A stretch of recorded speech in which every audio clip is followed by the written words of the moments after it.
If personal testimony allows non-believers to argue against the truth of Christianity based on my nasty Aunt Sally kicking her cat, then it only follows that we'll be under a microscope, and those of us with a keen awareness of this will end up falling prey to a sort of legalism. Professed former Christians such as John Loftus have made remarks like these many times.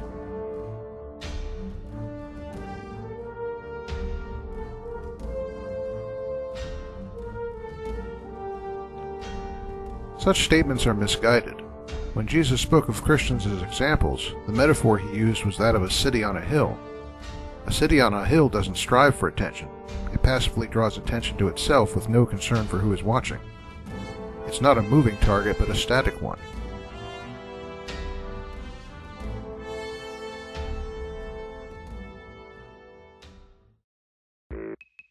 Obviously, I'm not making this point as a license for bad behavior. There are plenty of other reasons for not breaking God's moral code without having this one in the mix. However, in allowing personal testimony to become the critical tool for conversion, we have put ourselves under a sort of legalistic pressure that turns us from cities on a hill into elephants on the run.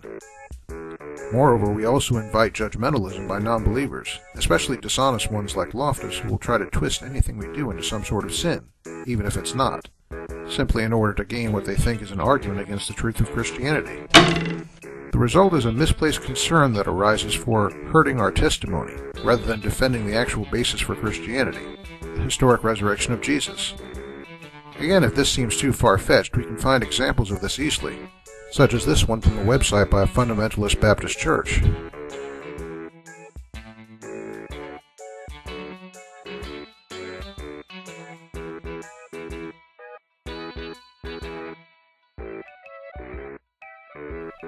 We ought to note on the side that this argument represents a misuse of the admonitions of the New Testament concerning modest dress.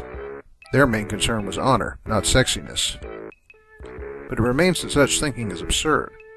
By what sort of reckless epistemology could it be decided that Christianity is less true because Aunt Gertie has her eyeliner on an inch too thick? This reasoning is reckless and absurd, as even this pastor was forced to admit in the end.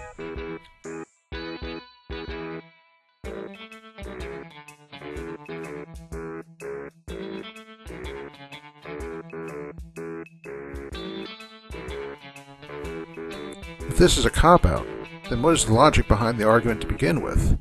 There isn't any. This unfortunate pastor was caught in his own epistemic train wreck and didn't bother to resolve the contradiction.